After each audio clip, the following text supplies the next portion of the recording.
And so we begin our second round of teaching Louisa how to use Notebook LM. For this week, we're going to do something a little different. This is a movie we have not seen yet, but we're both big fans of this director. And that is Wes Anderson and his upcoming picture, The Phoenician Scheme, with Benicio del Toro. So we did a mind map here that's just about the movie, Wes Anderson's newest creation, and Benicio del Toro. We could have dove a little deeper, but we're still on the learning curve for Notebook and figuring out how to use it as a tool to create our show. So, have you read about this movie at all? Honestly, no. No? All right, well, we can get into it. We'll get back to Benicio in a second, but we'll jump to the info about the movie. So, based on provided sources, directed and written by Wes, from a story conceived with Roman Coppola, film prominently features Benicio del Toro in the leading role as Zaza Corda, described as a wealthy businessman and a maverick in the fields of armaments and aviation. I love how Wes takes... It feels like whenever he's creating characters, he's doing it in the frame of like a child who sees like an action movie, and he takes these mysterious figures and their unusual jobs they have, and he kind of explodes it into his own stories. Like, very well said. I feel agree. I feel this kind of comes up with his. This comes up a lot in his movies. Like, there's some kind of, either arms dealer, or he's like a smuggler or something, and it's very kind of an Indiana Jones.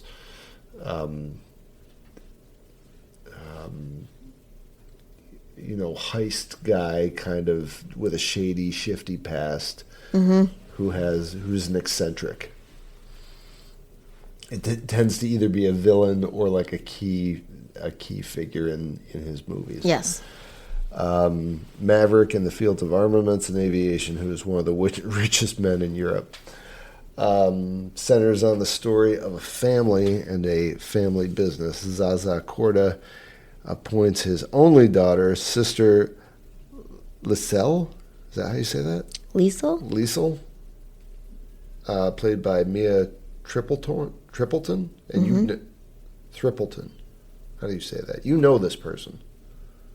Yes. Who is this person? Don't know how you say the last name necessarily, but Kate Winslet was married to her dad, Jim. Who was?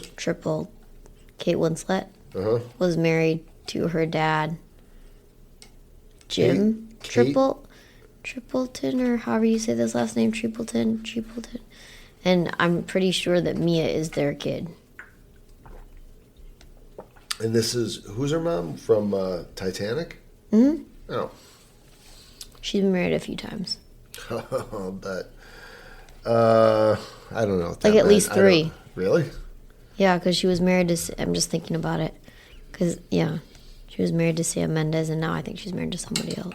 You know who else has been married a zillion times is, what's-her-face? Scarlett Jo.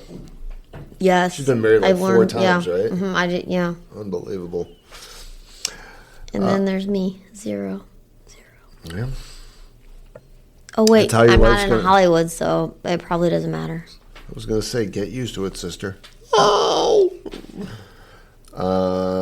You're past the ripe age. Yeah, who were we watching last night when Norman was interviewed? What's her name? She drives me nuts. I don't know what her name is. Laura Compton? Yes, actually, I think that is her name. You're right. How old are you? But I'm 36. Yuck. That was so funny.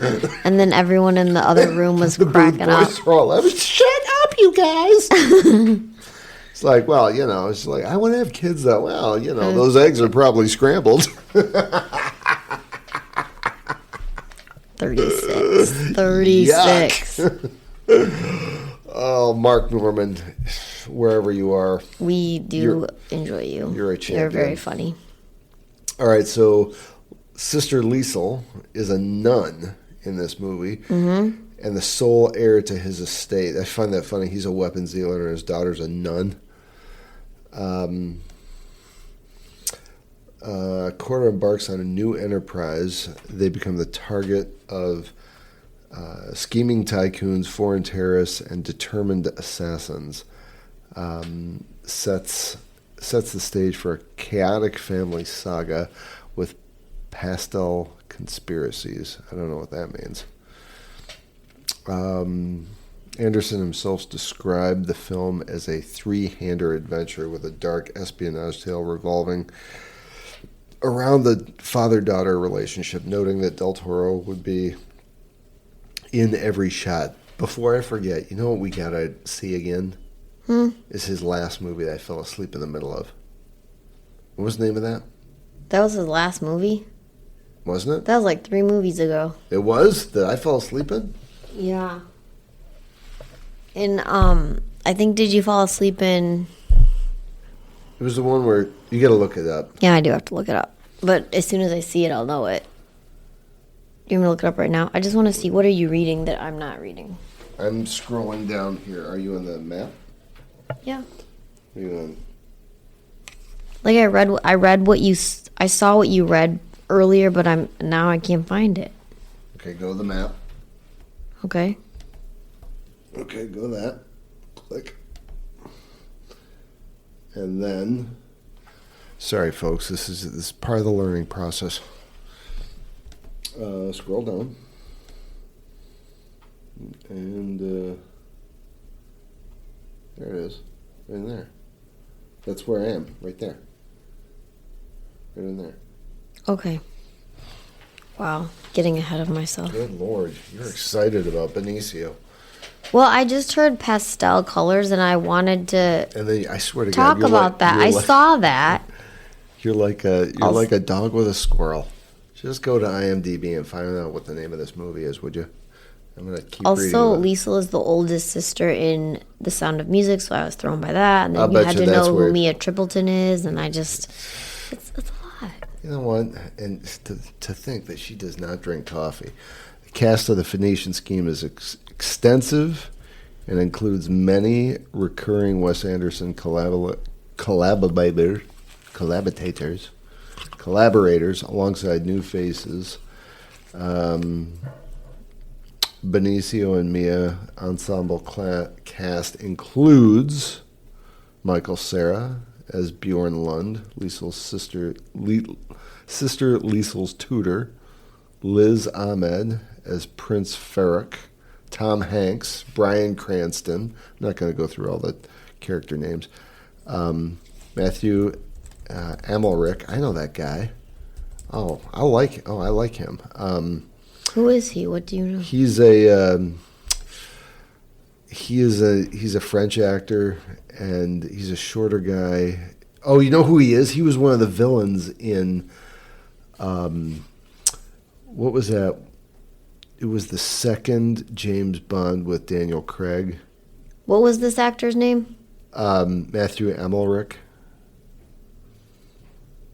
He's French. Oh yeah. Yeah, he was in The Diving Bell and the Butterfly. Yeah, totally. That's him. Okay. That's him. But he was one of the bad guys. He was. He was the one who Bond made him drink oil at the end of it, and he left him in the desert. Mm-hmm. Remember that one? Mm-hmm. They had a fight in a burning hotel in the middle of the desert. He has a good face. Yeah, he kind of has like it's almost flat. There's components of it that are flat. Do you know what I mean? Mm-hmm. And he's a shorter guy, but like his... Thank you for explaining. Yeah, he has this, I know exactly. He has this blank rage that he can portray. Like, I bet he has a very extensive movie. Oh yeah, I like him thing. a lot. Richard Ayoade. He's returning Wes Anderson actor. I think he fell asleep in The French Dispatch. That's what it was, totally. That's what it was. We got to rent that. and I got to have some cocaine or a coffee or something to stay awake. Maybe the second. I don't All think right. the first. All right. Jeffrey Wright is in it. Scarlett Johansson, speaking of... Oh, yeah, there's like staple people that are always in his yeah. films. Benedict Cumberbatch. Oh, my God. Everybody's in this. Benedict Cumberbatch. Oh, my gosh. And did you see him in the preview? I was like, who is that? They like did his makeup, but his like facial features and... I got to look at it again just because I got halfway through it and I just had to send it to you. I'm like, this is so up her alley. We should watch it together so we can comment, because there are things that when I watch a preview I think of and I can't, I don't say, yeah. You extrapolate as to how it's going to play out in the film. Kind of, sort of. Yeah. And I have to say, I have to throw it in there, that his movies are not always my cup of tea. Really? But there is I thought you really liked them. It's like movie depending, because some of the movies I'm like okay, and other movies I'm like no. I would, you know what? Because for those of you who listen, Louisa, as I mentioned before, it has a hard time with things being out of place, being especially like any kind of deformity or situational, like if a room is oblong or oddly constructed, or if there is a picture of anything that might be considered unusual or grotesque. It like the opening scene with Benicio del Toro's face. I was like, ugh. I don't know if I can watch the rest of that. And you know what? That's what blows my mind, is because that kind of shit just like it pulls me right in. Nope. And if any of you out there ever watch a movie with us, there is no greater delight to me than to make Louisa watch something that I'm going to get into that I know she's going to be like not horrified for the duration of the project or of the film, but just for 5 seconds. I'm like, oh, you're going to love this. And it's just nothing gory, just something that I know is going to throw her off kilter and be like, I don't like that room. Oh my God, his face. Oh, that deformity. Oh, that makes me, what first comes to mind is that guy who has, he's an actor, but he has the same kind of deformity as the Elephant Man. His head's all wildly misshapen. In real life? Yeah, and he was in a movie with Scarlett Johansson where she was an alien. And I can't remember the name of this movie. Under the Skin, I think, is the name of it. Mm-hmm. And she was an alien, and she wore like a skin suit, and they made her out to look beautiful, but she was this underneath the skin. Very familiar. Yeah, underneath the skin, she was just kind of this black, opaque figure. Mm-hmm. But how she presented to the world was as this beautiful woman with no emotion, and she would bring men into this cave and just consume them. And it wasn't like gory or anything. They would just go into a hypnotic state and she absorbed them. Mm. But that oddly misshapen guy was in that movie, and he was just in something else. And I can't remember the name of it. I didn't see it, but it was a movie about, I think he was the main actor. And he is, I mean, you could look up horrendously disfigured actor and he would come up. Apparently he's pretty well adjusted. I don't know how we got on this, but I got off the topic of the cast for this movie. Can I get back to it, please? Yes. All right. Rupert Friend as Excalibur. That's a fantastic name. Hope Davis. Who's Hope Davis? Yeah, I know who she. Sorry, let me rephrase. Can you remind me who Hope Davis is, please? She's. Let me see if I've got. Oh, you know what? Here. Do you see where I'm reading? Yes. You'll find this interesting. Click on the 6 right next to her name.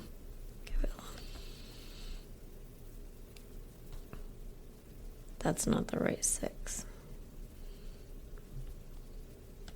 The cast, number 6 of the right next to her. Yes, I see. Okay. So click that, or click on. This is the. I see.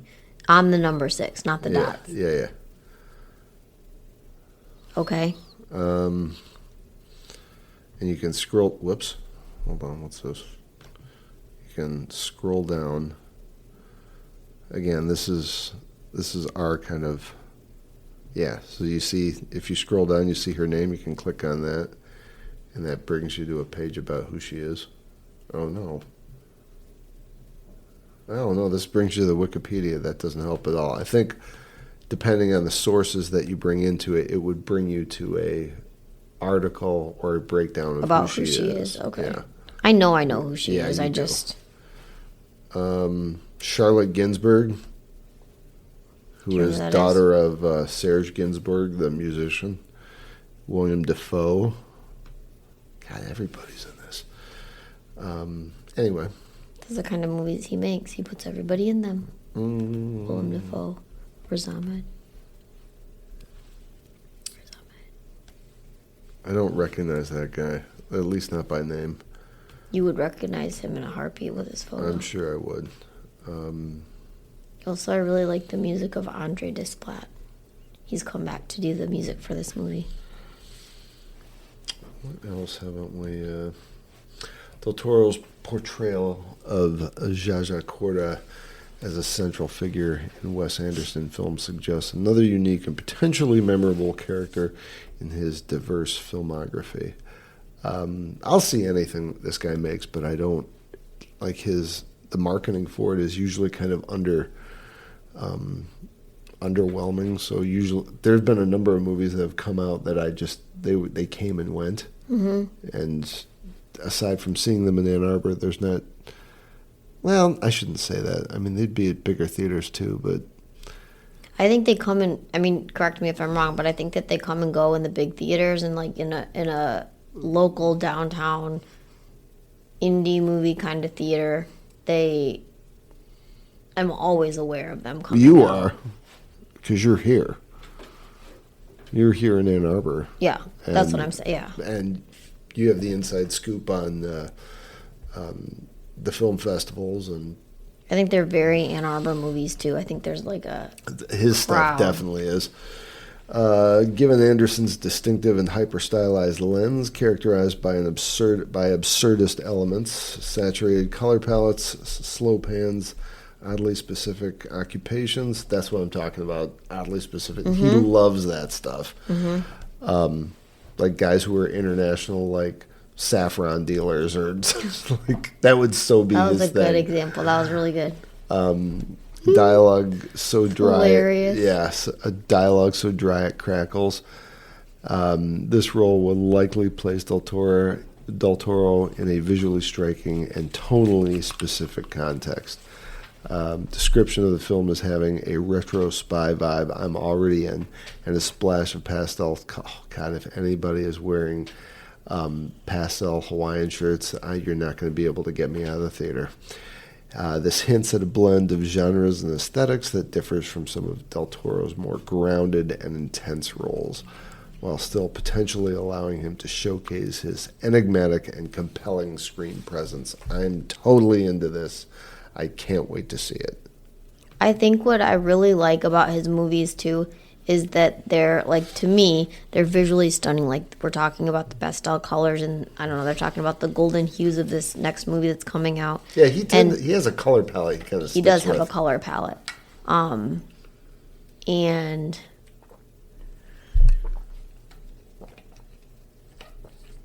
I feel like his movies are filled with, like, a lot of, like, quick dialogue between all the millions of characters that he has in his movies.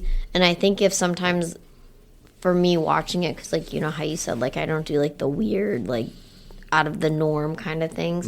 I think when I get thrown off watching one of his movies, I concentrate on the set and the colors and the scenery, and then something happens new, quote, and then it pulls me back in. Does that make sense? Yeah, he makes his movies like they're dioramas. Yes, very much so. Like he'll do a single shot head on of a particular room, and that room has been constructed just to fit in the lens of the camera.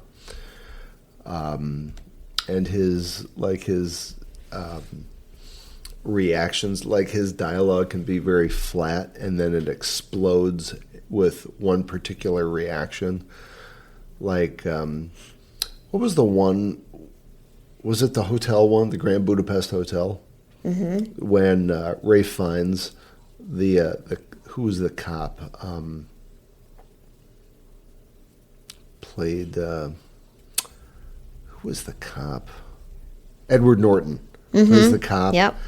And he's investigating the murder of so-and-so, and he thought that Ralph Fiennes did it, and Ralph Fiennes is the concierge. They're having this back-and-forth dialogue. And the guy with the flat face was in that, too. Yeah. Emmerich. Don't get me off topic here. I can't help it. So I can't help it. If I don't look, then I...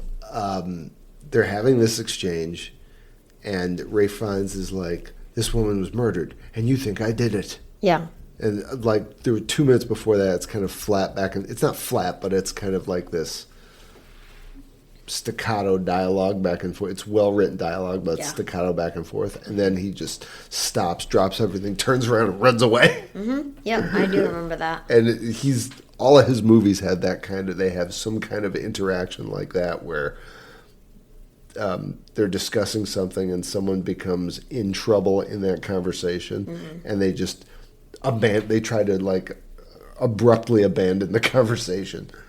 And it's always funny. He does it in every movie.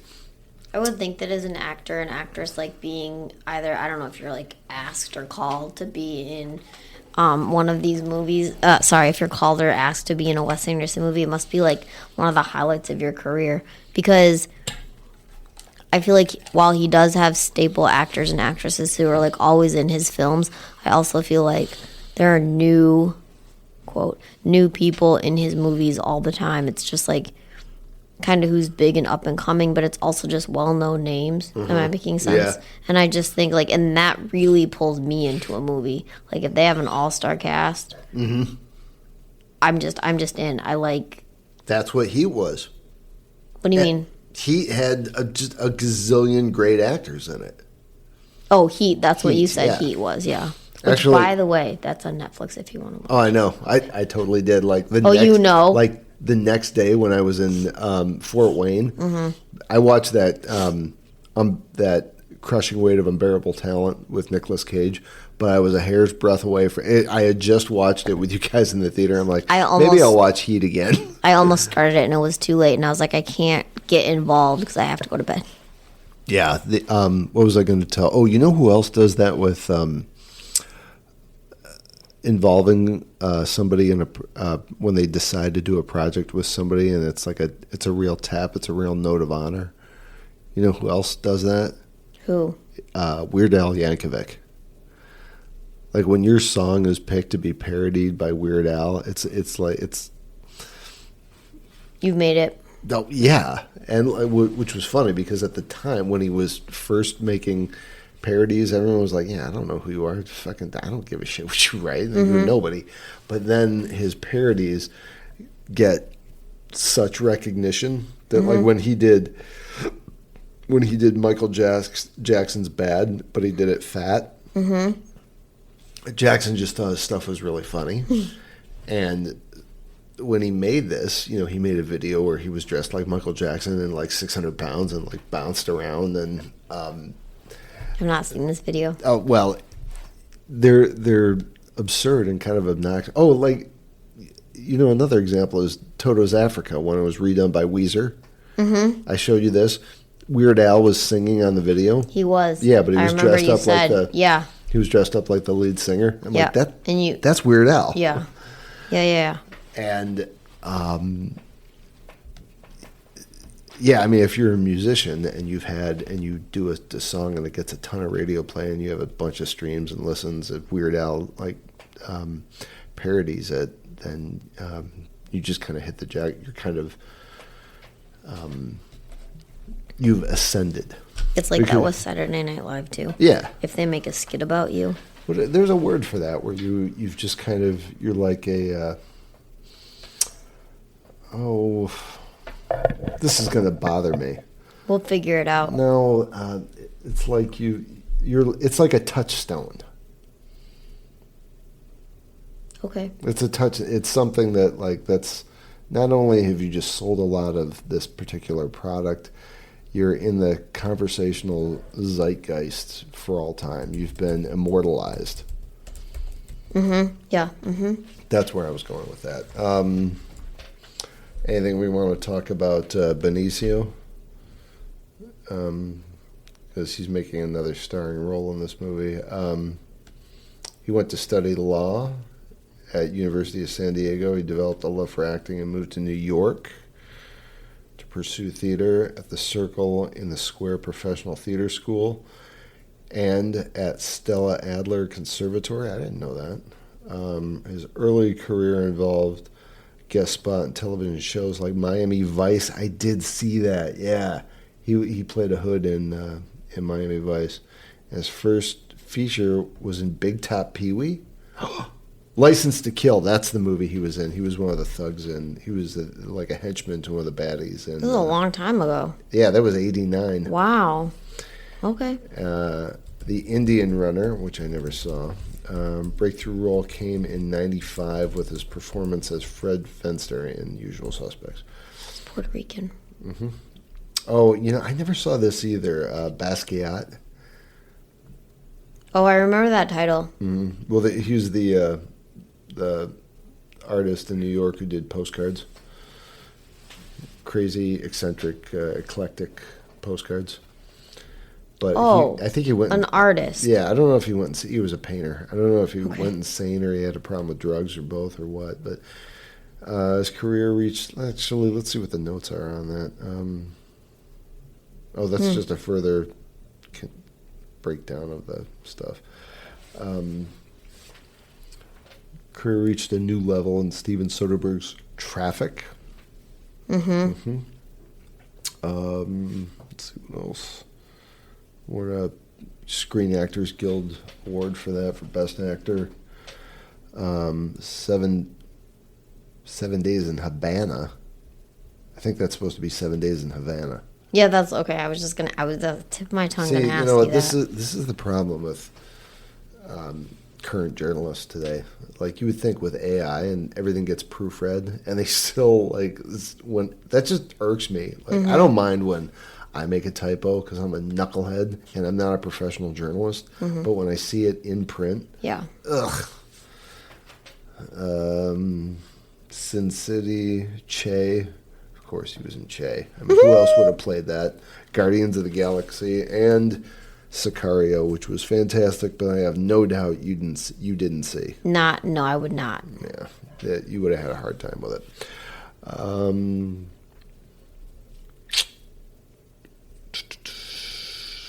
This just goes on about his... Did I just rehash all that? Did I read that earlier? No, I don't know. You did not. I don't think so. Yeah, he plays darkly comedic roles well. I'm just rehashing. We haven't seen this. We should probably do like a before and after. Yeah, that'd be good. That would be really good. I'm sure this kind of was like a before. Yeah. We don't know a lot, and then we'll see it, and then we'll learn more, or we'll have more to say. We should. We haven't done Blacklist in a while. That was really kind of... Well, I was thinking about that a little while back, yeah. It was fun, but it was really kind of labor intensive. It was. Mm-hmm. I think what we needed is a new one to come out. So we could pick from new things because we've seen, yeah. I really like that. I'm just going to call it exercise, if you will. I thought it was very fun. Yeah, we'll find some other ones, but the casting them... That was an endeavor, because there's like 12 a year, and I don't want to go too far back, too many years back, because once you get 2 or 3 years back, they have made some of those movies. Yeah, and we've talked about the or they make it and then they change the name, and Like, it's not necessarily reported. It might be changed in the production process and not. So you're like, hey, this sounds like a movie that we talked about, and then you don't find out unless it has some degree of success or many years later that we used to call it this.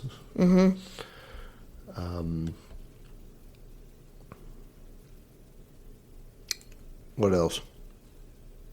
I think that's about it. Is that it? We're going to have to find some more movies to talk about. But, all right, so just for anybody listening, we've moved everything into the Ann Arbor Public Library because we can reserve time here. We had to kick a homeless person out before we recorded. It's that's the guerrilla style of recording that Luis and I are into, displacing the homeless, and we just can't go up to your rooftop space anymore just because people keep walking in there and there's not enough space in your place. And I wish there was a place like if we rented a recording studio, it would just be so expensive. And I think it's not worth doing all that. Although, I did see like a DIY online. If you had your own room, if you just nail or staple gun egg cartons to the wall, it creates a nice little sound. Does that really work? Yeah. There's people who do it in their closet. Your closet isn't big enough for that. You and I'd be recording on shelves. It would be very awkward, very weird. I wouldn't like that. No. So yeah, we don't know what the next movie is going to be. Is there anything that I've forwarded to you that we haven't talked about recently? No, I haven't gotten anything in a while. All right. Well, Phoenician Scheme is going to be worth checking out. It's going to be in theaters shortly. Look for it, and I don't know. I think that's it. And then Last Mission What? Impossible. Oh, and The Last Mission. Sorry. Well, you should have seen the daggers Louise was throwing me that I had dared to forget to mention TC's movie. Did I throw you some You did. dagger stares? Oh, man. My retinas are bleeding. I mean, I understand the situation. I understand why I was looking at you that way. I know you understand. You looked at me that way. There were... You know what? I got to eat. I'm hungry. Again. Okay, sounds good. All right. I could use a pick-me-up. More movies soon. Hugs and kisses. Thanks for listening. We'll find other stuff to talk about soon. This is fun, yeah. Tell them goodbye. They're going to miss you. Oh, sorry. Okay, goodbye. Good Thanks for Lord. listening. Good God.